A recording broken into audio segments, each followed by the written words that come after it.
आरिफ साहब, आपकी तरफ आता हूं। आपने कैसा देखा इस बजट को? क्या एक्सटेंशन है ऑफ द लास्ट बजट जो इस हुकूमत का पहला बजट था, आईएमएफ का पहला बजट था, या आप समझते हैं कोई इसमें बड़े चेंजेस हुए हैं? और खासतौर पर जो डिबेट थी कि अब हमें ग्रोथ की तरफ जाना चाहिए, तो आपको लग रहा है कि एक ग्रोथ ओरिएंटेड बजट है ये?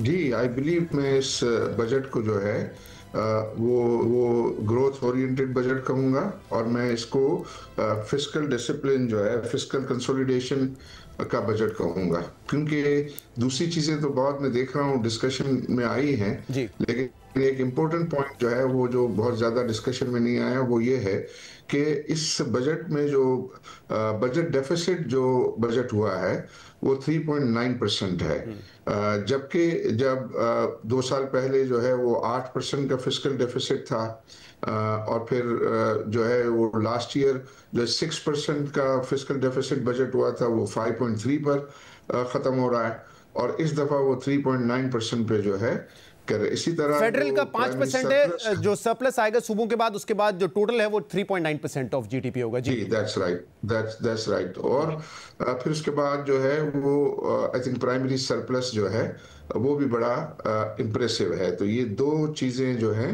को हमें ज़रूर अपनी कंसिडरेशन में रखना चाहिए। बाकी जो आई थिंक इस साल में जो गवर्नमेंट का फोकस था वो ज़्यादातर जो है वो फिस्कल डिसिप्लिन पे और इस बात पे था कि हम अपना मैक्रो इकोनॉमिक स्टेबिलिटी अचीव करें, जो काफ़ी हद तक जो है गवर्नमेंट ने की, और वो ग्रोथ में जो है वो पीछे रहे। और फिर अब ये पिछले कुछ हफ्तों से प्राइम मिनिस्टर, फाइनेंस मिनिस्टर और कैबिनेट मिनिस्टर सब ये बात कर रहे थे कि अब हमें ग्रोथ के लिए जाना है, और आई बिलीव कि ये ग्रोथ का टारगेट भी उन्होंने रखा है 4.2%, और उसके पीछे जो इकदाम करने हैं और जो मेजर्स लेने हैं वो भी मुझे नज़र आते हैं। पर्टिकुलरली जो ये रियल एस्टेट एंड कंस्ट्रक्शन की प्रमोशन के लिए जो इंसेंटिव्स दिए गए, प्राइम मिनिस्टर साहब ने जो है वो एक टास्क फोर्स बनाई थी, और टास्क फोर्स की रिकमेंडेशंस को जो है वो जो है इम्प्लीमेंट किया गया है। दूसरा ये था कि हमारे यहाँ कुछ अब्यूज चल रहा था फाटा पाटा की सूरत में, और वो मुख्तलिफ लोकल इंडस्ट्रीज बिलो कैपेसिटीज चल रही थी, और वो इम्पोर्ट में जो है सारा उसका जो है वो इम्पोर्टेड कमोडिटीज जो है वो हमारी मार्केटों में फाटा पाटा के नाम से पाकिस्तानी मार्केट में जो है वो बिक रही थी, उसको भी जो है वो प्लग किया गया है, और ये जो इसको फेज आउट करने की जो है। अरे साहब, ये 4.2% की ग्रोथ आपके ख्याल में रियलिस्टिकली अचीवेबल है? क्योंकि अभी भी जो नंबर्स कल दिए इकोनॉमिक सर्वे में कि 2.7% की ग्रोथ है, उस पर कोई यकीन करने के लिए तैयार नहीं हो। सब ये कह रहे हैं बहुत ज़्यादा इसको ओवरस्टेट किया गया है। कुछ लोग तो ये कह रहे हैं कि मैनिपुलेटेड है, क्योंकि 1.77% की ग्रोथ 9 माह में रही, तो आखिरी क्वार्टर में अगर 5.5% की ग्रोथ होगी तो हम अचीव करेंगे 2.7%। अब इस आखिरी क्वार्टर में ऐसा क्या हुआ है? बार बार रिपोर्टर्स ने पूछा औरंगजेब साहब ने, तो औरंगजेब साहब ने कहा मैं नंबर्स ओन करता हूं, गवर्नमेंट के नंबर है, लेकिन कोई इंडिकेटर्स नहीं बताए जिससे हमें ये पता चल सके कि 5.5% की ग्रोथ कैसे हुई है लास्ट क्वार्टर में। और आज मिफ्ता इस्माइल साहब ने ये कहा कि अगर लास्ट क्वार्टर में ट्रेजेक्ट्री इंप्रूव हो रही है और 5.5% की ग्रोथ है, तो अगले साल हमने 4.2% की ग्रोथ क्यों रखी है? तो ये नंबर्स डोंट मैच अप। आप क्या कहेंगे इस पर? जी, आई थिंक देखिए ये बात तो है कि लास्ट क्वार्टर में प्रोडक्शन में अपटेक है, क्योंकि हम स्टील में भी हैं, हम सीमेंट में भी हैं, और हम रियल एस्टेट में भी हैं। रियल एस्टेट के मैं नंबर्स आपसे अगर शेयर करूं कि पिछले अप्रैल और मई में जो है हमारे यहाँ जो बुकिंग्स होती है अपार्टमेंट्स की, वो 50 और 55 अपार्टमेंट जो है वो एक महीने में बुक करते, जबकि आम पिछले महीनों में जो है वो 7, 8, 9 से ज़्यादा ऊपर नहीं जाते थे। सिमिलरली हमारी जो स्टील यूनिट है वो फर्स्ट टाइम जो है वो कई सालों के बाद 100% कैपेसिटी पे रन किया है, क्योंकि इंटरनेशनल मार्केट भी अच्छी हुई है, और लोकल भी जो है वो इस डर से कि ये फाटा पाटा के जो है वो ख़त्म हो जाएगा, तो वहाँ हुआ। इसी तरह सीमेंट जो 110% पे हमारी जो है वो चली है। तो ये अपटिक तो है, अपटिक है, लेकिन वो हो सकता है कि ये 2.68 ना हो और 2.4 हो जाए, 2.5 हो जाए, बट आई थिंक वो पिछले क्वार्टर से मुझे तो नजर आता है कि वो बेटर नंबर होंगे, और वो एग्जैक्टली कितने नंबर होंगे आई थिंक उस पर जो है वो डिबेट हो सकती है। लेकिन अगले साल जो है शहजाद भाई, जो बहुत मुझे जो नजर आता है ना, वो ये है कि अगले साल आपके इंटरेस्ट रेट में और कमी मुझे नज़र आती है। मुझे जो है ये एनर्जी प्राइस में, इलेक्ट्रिसिटी प्राइस में जो है वो और कमी नज़र आती है। गवर्नमेंट की तो कमिटमेंट अपनी जगह पर है ही, लेकिन आपकी जो फ्यूल कॉस्ट जो गिरी है, वो फ्यूल कॉस्ट का भी जो है वो पास ऑन होना अभी बाकी है, और उसकी वजह से रिड्यूस होना, गवर्नमेंट कुछ अपने जो जो उन्होंने दावे किए हैं उस हिसाब से सब्सिडीज को करना, प्लस इसकी कंजम्पशन जो बढ़ेगी। जब आप ये रियल एस्टेट की बात करते हैं, कंस्ट्रक्शन की बात करते हैं, तो उससे एसोसिएटेड जो है वो 10 इंडस्ट्रीज हैं। वो जब 10 इंडस्ट्रीज इस वक्त अपनी बिलो कैपेसिटी चल रही हैं, उनके लिए कोई नई इन्वेस्टमेंट की जरूरत नहीं है, उसके अंदर एक्टिविटी बढ़ेगी तो डेफिनेटली उनकी कंजप्शन जो है, इलेक्ट्रिसिटी की कंजप्शन भी बढ़ेगी। इलेक्ट्रिसिटी की कंजप्शन बढ़ेगी तो उसकी प्राइस नीचे आएगी, और फिर ओवरऑल ये जो कंस्ट्रक्शन मटेरियल जो है वो सारे अगर ज्यादा आप समझते हैं कि क्योंकि डिमांड बढ़ेगी तो ऑब्वियसली जो कंजम्पशन है इलेक्ट्रिसिटी की वो बढ़ेगी और प्राइस नीचे आएगी। इसमें बिल्कुल हमें इतना पेसिमिस्ट नहीं होना चाहिए। मैं कुछ स्पेसिफिक्स पे आरिफ साहब आपसे फिर मजीद बात करता हूं। जरा मैं जुनैद साहब की तरफ भी जाऊं। जुनैद साहब, आपके लिए की टेकअवेज क्या थे इस बजट के?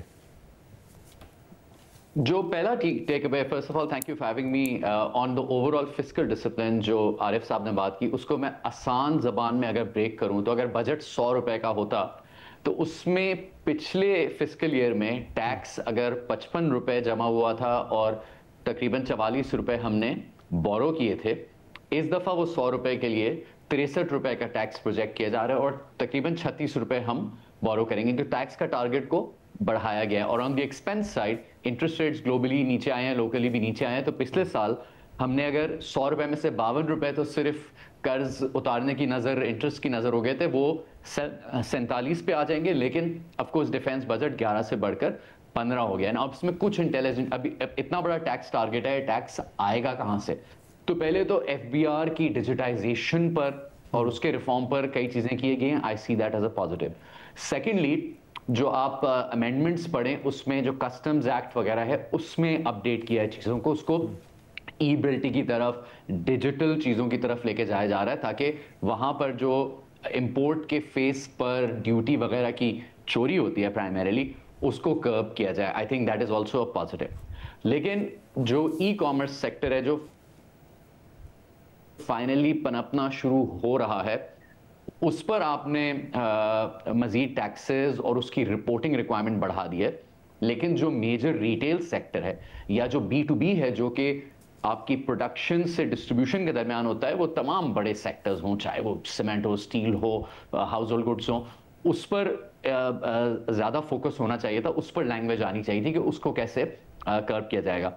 फिर सैलरी क्लास पर आ जाते हैं। हेडलाइन तो यह है कि सैलरी क्लास पर टैक्स कम कर दिया गया है, लेकिन अगर वो बड़े बराबरी से किया है कि अगर आपकी जितनी भी आपकी तनख्वाह का लेवल है, आपको महीने का एक जो डाइन आउट है, एक रेस्टोरेंट का मील जो है वो फ्री हो जाएगा। अगर आपकी 60,000 रुपये तनख्वाह है तो आपको माहवार 400 रुपये का फ़र्क पड़ जाएगा। अगर आपकी तकरीबन लाख रुपए की तनख्वाह है तो आपको 2,500 रुपये का फ़र्क पड़ जाएगा। और अगर आपकी लेट्स से 2,75,000 से मिलियन तक है तो 7,000 का फ़र्क पड़ जाएगा। तो उन्होंने बड़ा बराबरी का कि जो नॉर्मली बिरयानी खाता है वो बिरयानी खा ले, जो एक बर्गर खाता है उसको बर्गर मिल जाए। तो इसमें नहीं पड़िएगा कि सैलरी क्लास को बड़ी रिलीफ मिली है। आई स्टिल वांट टू से कि जो रिलीफ उनको मिलनी चाहिए उतनी नहीं मिल रही। अच्छा, petroleum development levy, I think इसके पीछे जो गवर्नमेंट की थिंकिंग है वो ये है कि जो इम्पोर्टेड फ्यूल है उसकी कंजम्पशन को डिस्करेज किया जाए और पावर की कंजम्पशन को इंक्रीज किया जाए। एंड ये लेवी को इस्तेमाल करके, जिस तरह इस साल भी कुछ हद तक किया गया था, अगले साल बिजली के नरखों को मजीद गिराया जाए। I think that is important. अगर हम चाहते हैं कि ये 4.25% की ग्रोथ अचीव करें तो हमें इंडस्ट्री को इंसेंटिवाइज करना पड़ेगा। अच्छा, इस साल जो परफॉर्मेंस रही है, पिछले साल हमने ऑफकोर्स एग्रीकल्चर में जो सपोर्ट प्राइसेस थी उनको विड्रॉ किए। ये बहुत ज़रूरी था कि एग्रीकल्चर सेक्टर अपने पैरों पर खड़ा हो, लेकिन ये पिछले फिस्कल ईयर में वो एक मेजर शॉक की तरह है। उसूली तौर पर तो उसको 4-5 साल पे करना चाहिए था, but it is done what is done. So I think agriculture से भी ग्रोथ आएगी क्योंकि अब लो बेस इफेक्ट भी बहुत ज्यादा है, प्राइसेस नहीं मिलेंगी। They have to stand on their own feet, they have to look for crops where they can get more value.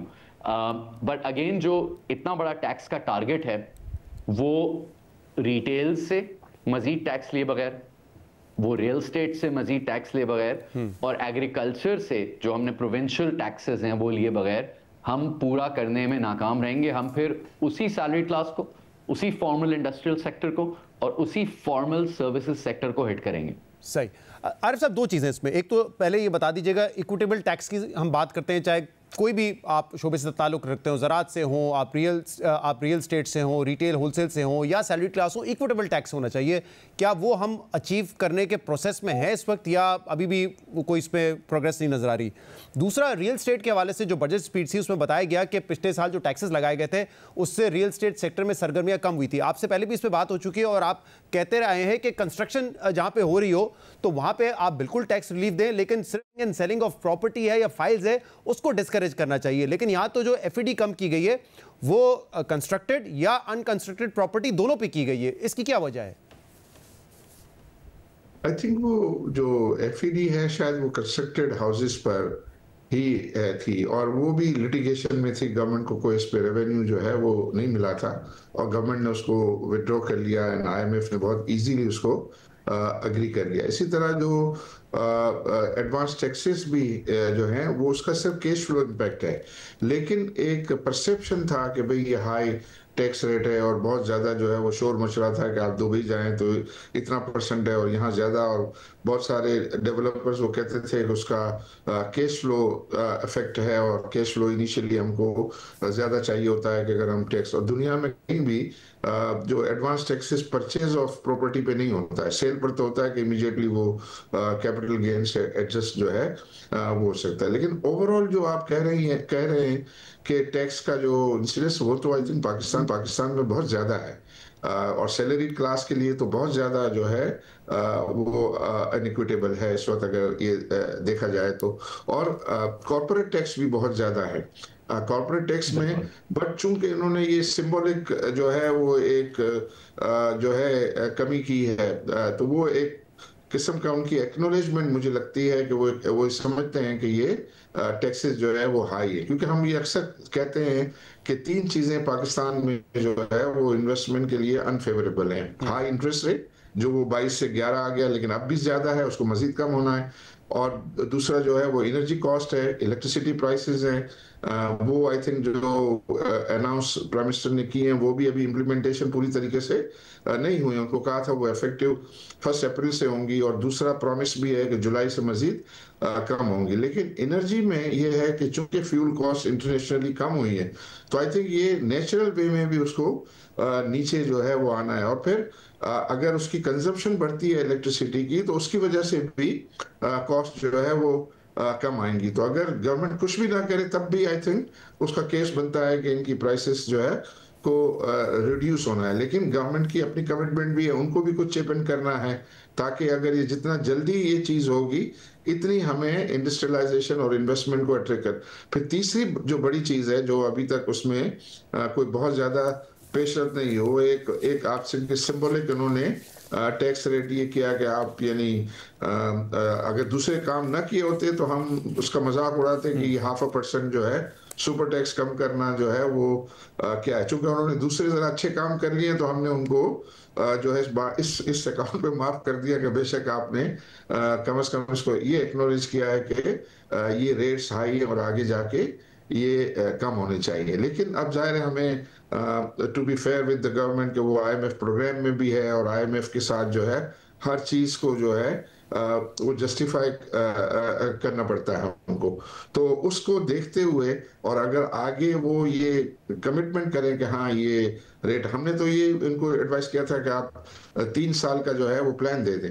अगर फॉर एग्जांपल आप कहें 3 साल का सुपर टैक्स जो है वो खत्म हो जाएगा तो आप 2-3% करके 3 साल में, ताकि आज कोई नई इंडस्ट्री लगा रहा है तो उसकी इंडस्ट्री भी प्रोडक्शन में आते हुए 2-3 साल तो लग ही जाते हैं। तो वो अपनी प्रोजेक्शन में वो डाल देगा कि भाई मेरा जो है वो टैक्स रेट 39% नहीं होगा, 29% होगा। और पास में भी इस किस्म की पॉलिसीज इन प्लेस जो है वो रही हैं। लेकिन हम जो ये बात करते हैं अभी भी ये चैलेंजेस हैं, यानी मतलब ये है कि आप इन्वेस्टमेंट को पाकिस्तान में अट्रैक्ट कर कोई क्यों आएगा पाकिस्तान में? क्या पाकिस्तान में जो है वो इंटरेस्ट रेट अभी भी हाई है, पाकिस्तान में इलेक्ट्रिसिटी प्राइसेस अभी भी हाई हैं, पाकिस्तान में टैक्स रेट अभी भी हाई है, और कोई डिमांड जो डिस्ट्रक्शन हो गई थी वो रिवाइव पूरी तरीके से नहीं हुई, और बहुत सारे सेक्टर्स देख रहे हैं कि ओवर कैपेसिटी चल रही है, आइडियल कैपेसिटी चल रही है, तो